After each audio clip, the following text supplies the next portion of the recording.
You've been handing away your power in ways you stopped noticing a long time ago. Not in one big moment, but in small reactions you never questioned. A comment that irritated you, and suddenly your peace was gone. A misunderstanding, and you felt the need to explain yourself until you were emotionally drained.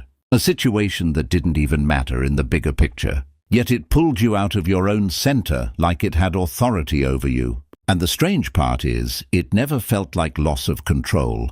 It felt justified, like you were simply being real or setting things straight. But over time, something subtle happens when you live like that. Your attention stops belonging to you. It starts living outside of you, attached to people, opinions, and moments that were never meant to carry that much weight. The Stoics noticed this pattern long before modern life made it worse. They understood that the real battleground was never other people. It was the impulse inside you that insists everything deserves a response.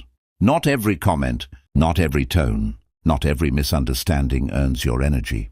Because every time you react automatically, you don't just respond to the moment, you reinforce a habit of leaving your inner state exposed. Marcus Aurelius reminded himself that peace doesn't come from controlling what happens outside, but from mastering what happens inside. That space between stimulus and response is where most people lose themselves without realizing it. Something happens, and before awareness even catches up, the reaction is already in motion.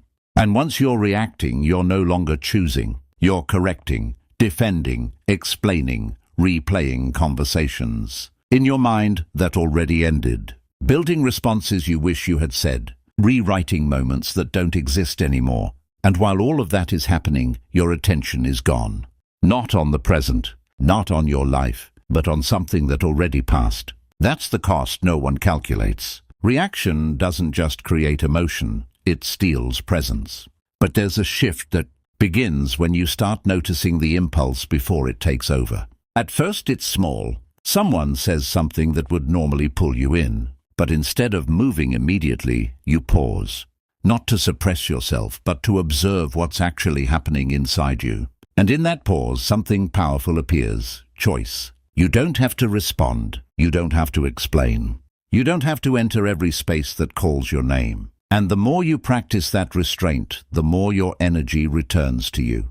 You start to notice your mind becoming quieter, not because life is calmer, but because you're no longer feeding everything that tries to disturb it.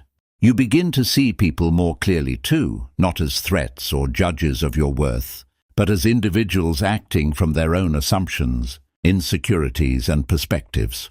And when you understand that, the need to take everything personally starts to dissolve. Silence also changes meaning. It's no longer avoidance. It becomes direction, a deliberate refusal to waste energy where it won't produce anything valuable. And in moments where others expect a reaction, your stillness becomes something they can't easily read.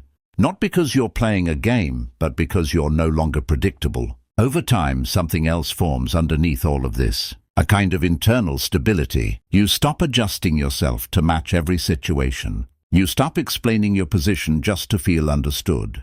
You stop treating every misunderstanding like a problem that needs fixing. And slowly, quietly, you return to yourself.